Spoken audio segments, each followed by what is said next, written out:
Hey everybody, John from Owl, and I am at an undisclosed location in the middle of the Nevada desert because today is going to be very different. This video is going to be very different because I'm going to unveil something you've never seen before. It's not an Owl product and it's not a beast mode, because that beast mode you've seen. You've probably seen a lot of it. Storyteller Beast, one of the most badass vehicles out there. What I am talking about is actually behind the beast, and it might even be more of a beast than the beast. If you're into camping and off-road, check that out. That, let me make sure I get the name right, is the GXV Hilt by Storyteller Overland. This is obviously something you probably have not seen or expected from the Storyteller gang, but they actually, Storyteller owns Global Expedition Vehicles, and this is a brand new vehicle that Storyteller has worked on. Let me just be quiet and let you look at that. How bad is that rig? So this thing is essentially, if you wanted a van on steroids, this is what you'd go with. So again, it's a Ram 5500 limited. So the interior is full leather, you know, nice wood. It feels like one of those, you know, $120,000 pickup trucks. And then you get back here to the cab. Now, one of the nice things about this is you get the extra room. It's definitely wider than a van. It has 17,000 or just under 17,000 watt hours of battery capacity. The insulation is roughly about double that of a van. It starts life, as I said, that 5500 dually, and then they turn it into what's called a super single. So if you're unfamiliar with what a super single is, they basically take both dually wheels off, and then they replace it with this massive tire. Look at the size of this thing. So if I'm standing here, it's coming up to my waist. I want to say, let me check with the experts. How big are the tires?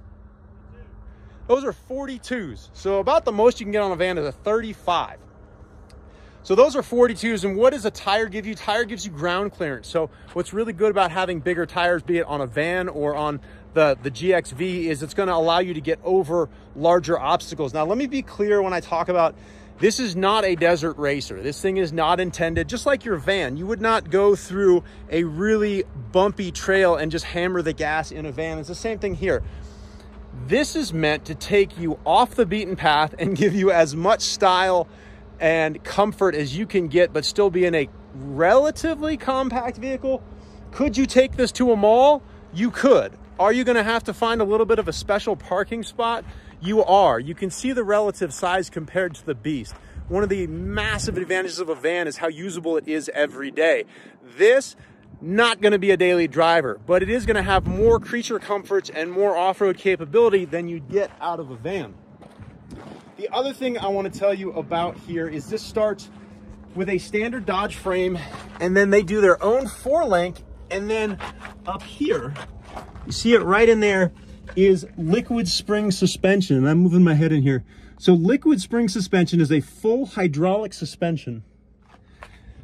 Very pricey. And what it does is it's kind of like the 6.3 ADAPT in concept, the Van Compass that Owl sells, where it's constantly monitoring what's happening with the shocks and adjusting them in real time. Now this, again, just like this vehicle is a van on steroids, liquid springs is that concept on steroids. It's fully hydraulic springs, so you don't have leaf springs, you don't have coil springs. It's constantly monitoring what's happening with the vehicle and adjusting it. And there are 3 modes, which something, comfort, and sport. What's the third one? It was normal.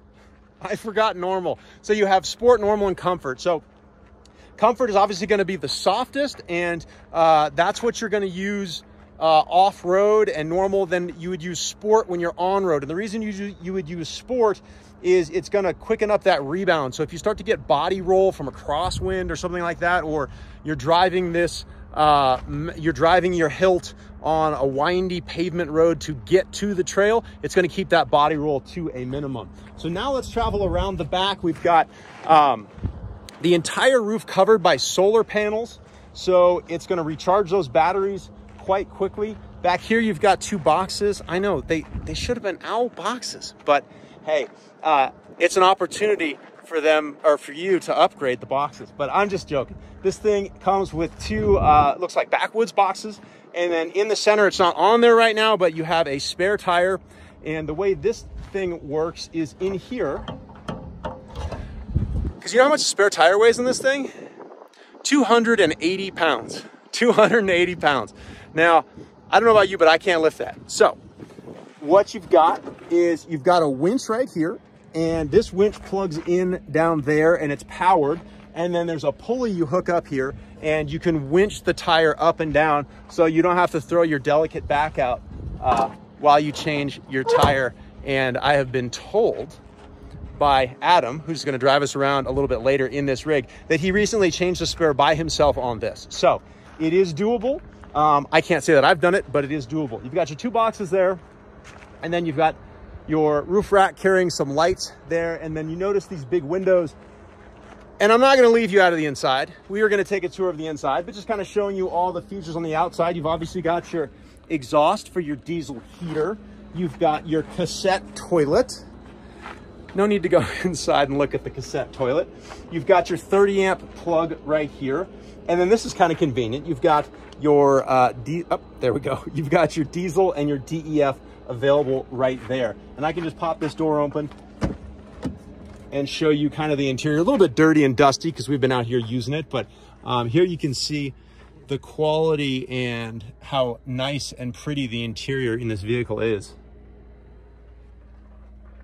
So back there is an opening, which we will view from the other side. That is an opening, a pass-through from the back seat to the cab. So you don't ever have to, just like a van, technically leave the vehicle to get through to the living area. It is certainly more involved than walking from the back of your van to the front.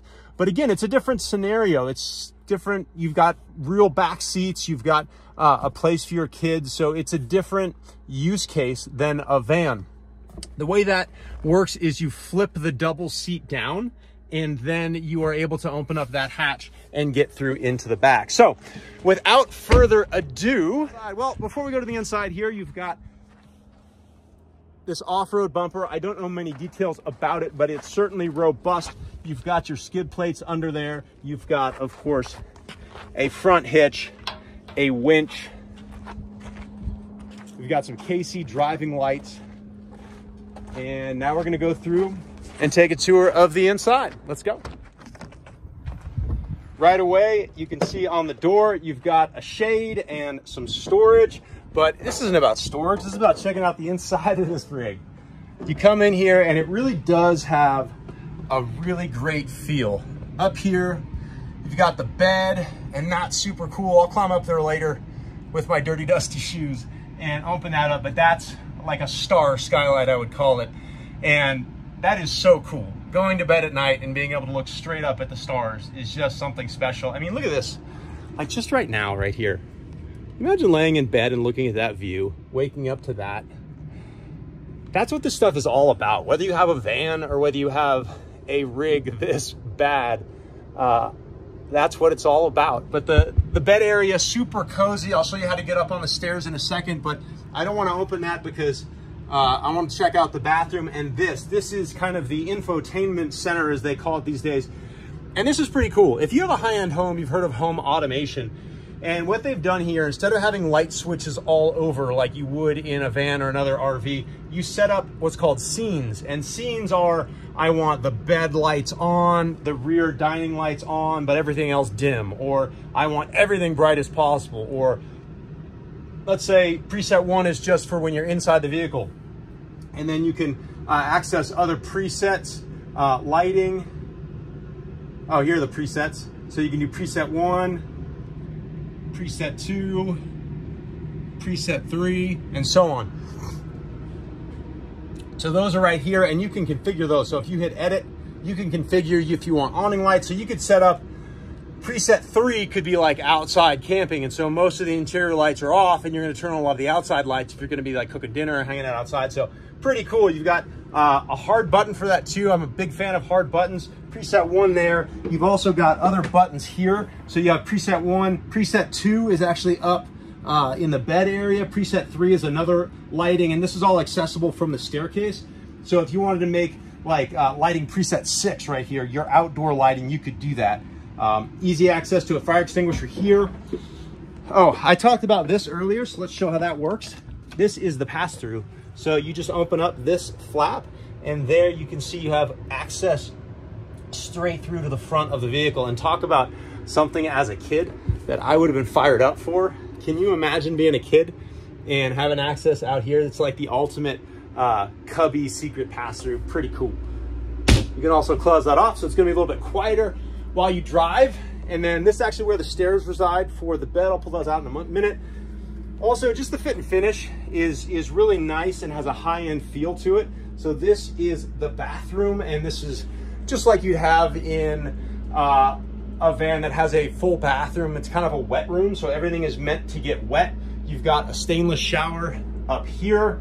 You've got a clothesline here for drying some clothes, a vent, some lighting, obviously, some storage. Oh, here's where the clothesline goes. So that's for hanging and drying clothes after you go for your swim. You've got a mirror here. Look, you can see my phone. Hello, hello people. Sink. Don't know what that is. Totally confused. I'll let you figure that out on your own.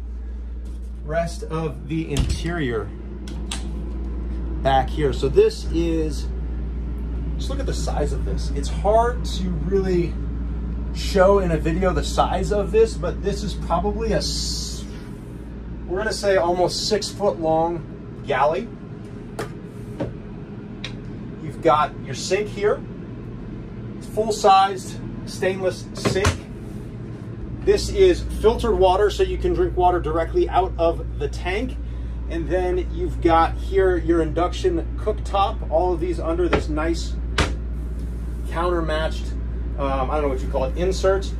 This looks like a Wi-Fi signal, so I'm guessing that that is like not a Wi-Fi, a wireless charging is what that looks like, but not really sure. And then you've got this cool global map motif. You've got the shades that go up and down for screen versus a shade. Then you've got all this storage up here, which I didn't ask how to open. Here we go. Really nice finish on all of this wood. Back here, you've got your seating area. And one of the things I want to kind of impress upon you is how open this feels. You know, you've got a view almost 360 around. Very bright, very sunny. This table here lowers, and you can turn this into a secondary bed. And again, you've got access to the scene lighting and different lighting and buttons right here. And then you have all of the galley drawers for storage. Over here, you've got a pantry. So you can see that you can put all kinds of snacks and other healthy items. In here, we've got the fridge where we have the bare essentials, which includes some liquor. And then you got your microwave, which I'm pretty sure you guys know what a microwave does. It does microwave things. Down here, you've got the freezer. Freezer keeps things super, super cold. Now let's talk about getting into the bed. This thing is held in place by a magnet, so you just pull this out. Oh, I'm gonna get yelled at for doing that. I dropped it because I'm trying to hold a phone with one hand. But then I'm gonna climb up here and give you a view of what this is like. So I'm 6 feet tall. I'll take my hat off. I'm 6 feet tall, and that's where you can lay. This is pretty comfortable. I might stay here for a while. And then you got this. It's a little bit sunny right now to have this open, but at night, this would be gorgeous. That is your quick tour of the Hilt. I gotta be honest, the thing is pretty awesome. If I can set you up right here, and then let's talk about interior space. So I'm gonna stand back over here, and then I'm gonna stretch my arms. So again, my arms are about 6'2" as far as wingspan. So I am not touching either wall. I am a solid foot from that wall. So you talk about space. This thing is definitely a bigger vehicle than a van. It's a lot more spacious, a lot more comfortable, but it's also a lot more vehicle. You're gonna be driving something that is definitely bigger. You are committing to camping, and I think it's awesome. But like I said, you're committing to camping, and I am a turn it up to 11 kind of guy. So I love this. And again, space right here in the galley. If I'm standing here, you can see how much room there is. Now let's go back outside, because there's a couple of things that I realized right after I finished the outside tour that I didn't tell you about that I think are pretty cool. First and foremost, the paint job. This is a, I don't know the actual brand of it, but it's essentially a Raptor liner style coating. It's great for off-road because it's nearly indestructible. It comes in two colors. It comes in tan and cement gray, the Toyota color, cement gray. Everybody that really knows me knows I'm a huge Toyota guy. So know that color, love that color. I really like how they've contrasted here with the belt line of the vehicle and the fenders, and then these wheels we talked about. Custom made centerpiece because it doesn't look like it, but these are actually interchangeable. So a single spare, which is important, will work for this vehicle. Most dualies have the wheels flip. And one of the problems with a lot of super singles is you need to carry two spares. This one you do not. This wheel flips basically 180 degrees, and that will allow it to work on the back of the vehicle. So this is just the inside of that wheel up front flipped and reversed, which is a really nice feature. You've also got onboard air right here. And then you've also got exterior shower. Let's walk around the vehicle again. And I don't know if I showed you some of the storage, but you've got storage here. They're utilizing it for all these cardboard boxes, but you've got storage here and just some pretty cool features on this thing. Like just the fact that this says, do not hose down this compartment. Instead of being a heinous warning sticker, they've got this cool material that looks like they've laser cut out. It's just a nice little fit and finish there that I like. Over here is your hose compartment, where you can do hose things like spray your significant other to annoy her or him, or play with your dog, or shower if you have been out in the desert for a long time and smell the way most people that have been in the desert for a while smell. You can take a beautiful outdoor shower. And here you've got your regulator valve and your port where you'd hook up your hose and handle. And it all tucks neatly behind this cabinet there. One of the other aspects I wanted to highlight on this that is different from a lot of other vehicles in the market. Now, vans, unibodies, they move entirely together. They don't have frame rails. When I said this is a cab chassis, that is because it comes in as a 550, or sorry, a 5500, and it's got a frame. Now, this frame is meant to twist as part of the suspension of the vehicle. That's actually how it's engineered. Where that causes problems is causing the box to articulate independently from the front of the vehicle. And so what they've done here, if I can get you in there, is a zero torsion mount. So basically, see how they've center mounted? I don't know if I can get my finger in the right spot. There, that bolt center mounts the box, so that as these frame rails twist as part of the suspension, the box is actually mounted on the center axis. So the box can twist, whereas if it was bolted to each frame rail, as those frame rails twisted as you go down the road, if it was mounted in the back and the front to the frame rails and they twisted, you'd be compromising your box, putting a massive amount of stress on the box and also a massive amount of stress on the frame right here. And so while initially it wouldn't necessarily cause any problems, it would cause problems long term. So now the best part, I know I'm not allowed, and we can't tell Jeffrey, it's between you and me. We got a circle of trust here, circle of trust, all right? When this video comes out, it's too late. Ask for forgiveness, not permission. We're gonna drive this thing.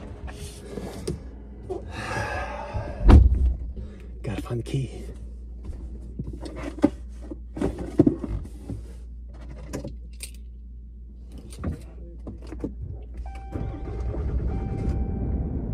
That's a diesel. That's a big diesel. Definitely not gonna have any problems going up hills in this thing. Let's get some AC cooking. I like to ride in comfort. I'm bougie like that.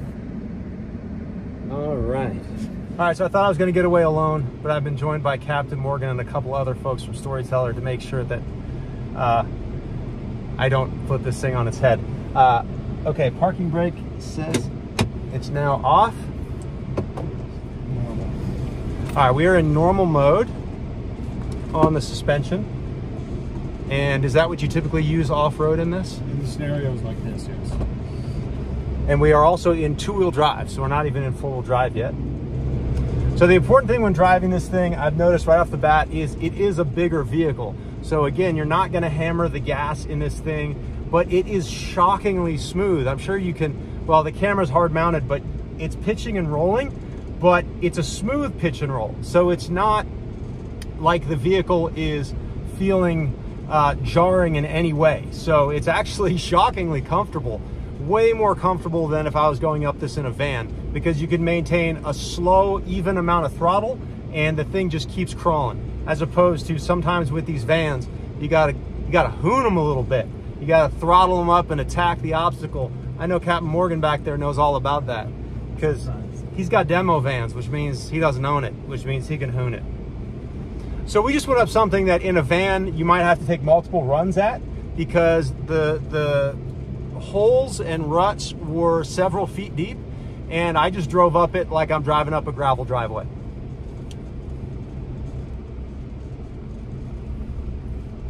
So this isn't the kind of vehicle you're going to take down a super narrow UTV path. That's definitely not something you would take this on, but if it's at all a fire road or something like what we're going on right now, where it's kind of a washed out desert topography, this is where this thing is at its home environment, if you will. Again, vans. You know Owl is all about vans, but I'm also a car guy through and through. If you guys, like I said, know me, I'm a Toyota guy. I have lots of Land Cruisers that I like to buy cheap and rusty and fix up over time. It always takes more time than I think, but anything that is cool and caters to the elements, I want to talk about. So although I am a van guy and we are a van company and we make nothing for the Hilt, I thought it was really, really cool. And if you're a van person and you love the outdoors and off-roading as much as I do, then I think you would find this pretty darn cool as well. And maybe you can't necessarily afford one of these, but if you can, it is bad to the bone. We've got a beast mode, comes in at about $225. This, I believe, is going to be somewhere in the mid to low 400s. And the equivalent in another vehicle that you may have seen like this on the market, something like an Earth Roamer, similarly spec'd, is going to be close to $1 million. So what Storyteller and GXV have done here is pretty cool. It's an all fiberglass body that they designed and manufactured to put on this cab chassis, and then to be able to deliver all of that with the liquid springs, the 550, the entire back end, and all of the fit and finish of the interior at a price in the low 400s is, I know, it's almost $500,000. So it's not an insignificant amount of money, but this thing is an absolute animal. So whether you're happy in your beast with some Owl gear on it or the new GXV Hilt from Storyteller, you can't go wrong. You got scared? All I feel is, I'm like, oh fuck. I never even touched the throttle. I was just using the brake on and off.